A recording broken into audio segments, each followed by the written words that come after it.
Bienvenue sur la chaîne de Jujuna Yoga. Aujourd'hui, je vous propose d'étudier les chakras.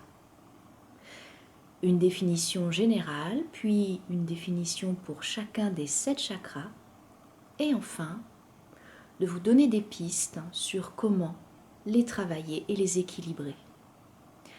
Alors, qu'est-ce que les chakras? Ce sont des centres d'énergie situés sur la face antérieure et la face postérieure du corps. Ils suivent la colonne vertébrale. Ils sont symbolisés par des roues. Ce sont des roues énergétiques qui contiennent différents symboles, différentes couleurs et différentes caractéristiques. Ces chakras sont sollicités en permanence lors de notre vie. On va commencer par le premier chakra qui part du bas du corps. C'est le chakra de Muladhara. Mula signifie racine et Dara soutien. C'est le chakra racine, le chakra des fondations, mais également du rapport à l'argent, de la bestialité, des émotions profondes. Ce chakra est symbolisé par la couleur rouge et vous pouvez le travailler en faisant des petits bonds ou en courant, en faisant des activités plutôt énergiques pour stimuler ce chakra de base. C'est le chakra racine. Il est situé entre les organes génitaux et l'anus. Le deuxième chakra est le chakra de Svadhisthana. Ce chakra est symbolisé par la couleur orange. Il est situé juste au-dessus du chakra de Muladhara, c'est-à-dire qu'il tapisse le plancher pelvien. Ce chakra est le chakra du plaisir, de la sensualité, mais aussi de la créativité. C'est un chakra très important qui contient beaucoup d'énergie. Et si on devait définir une phrase clé pour le définir, on dirait « je veux ». Muladhara, la phrase clé était la volonté de vivre. Maintenant, on passe au troisième chakra, Manipura, qui est situé 2 doigts en dessous du nombril. Manipura, c'est le chakra du rayonnement intérieur, de la confiance en soi. C'est le chakra de la relation aux autres et de sa place dans la société. Il est symbolisé par la couleur jaune. Et souvent, ce chakra, on peut le dire, est en déficit. On peut s'imaginer un grand soleil pour essayer de motiver et de rééquilibrer ce chakra. On passe ensuite au chakra du cœur, le chakra Anahata. Ce chakra est symbolisé par le vert.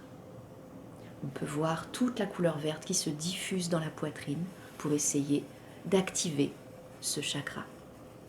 C'est le chakra de l'amour inconditionnel, de la bienveillance, des émotions, des sentiments. C'est un chakra qui demande à être travaillé pour rester toujours ouvert aux autres. Ensuite vient le chakra de Vishuddhi, le chakra de la gorge, situé dans la gorge, mais également dans les cordes vocales et au niveau de la bouche. Il est de couleur bleue, c'est le chakra de la communication, de l'authenticité, mais également de la créativité. C'est un chakra qu'on stimule très souvent, mais peut-être pas toujours de manière très efficace ou très authentique. Si une phrase devait le définir, ça serait « j'exprime ». Vient ensuite le chakra du troisième œil, situé vraiment au-dessus des sourcils, ici, sur ce point précis. Ajna chakra, le troisième œil. Ici, on va solliciter beaucoup l'intuition. Il est de couleur violette. On va solliciter l'intuition, l'intelligence pure, mais également déjà, c'est un chakra spirituel. Donc on va solliciter le spirituel également avec ce chakra. Enfin vient le chakra coronal de couleur soit blanche, soit violette. Ce chakra n'est pas réellement un chakra parce qu'il n'est pas situé le long de la colonne vertébrale. C'est le chakra donc coronal. Et lui, il sollicite le rapport à l'au-delà, l'union du corps et de l'esprit, la connaissance, la conscience. C'est un chakra qui est très peu connu. On ne sait pas beaucoup de choses sur lui. Maintenant, pour solliciter ces chakras, pour les rééquilibrer, il y a plusieurs techniques, plusieurs pistes. On peut faire du yoga, bien sûr. Le yoga aide à rééquilibrer les chakras sans cesse. Et notamment le yoga Kundalini, qui va solliciter beaucoup de kriya, beaucoup de méditation, de chant. Donc je vous encourage vivement, si vous avez un chakra déséquilibré, à pratiquer le yoga Kundalini.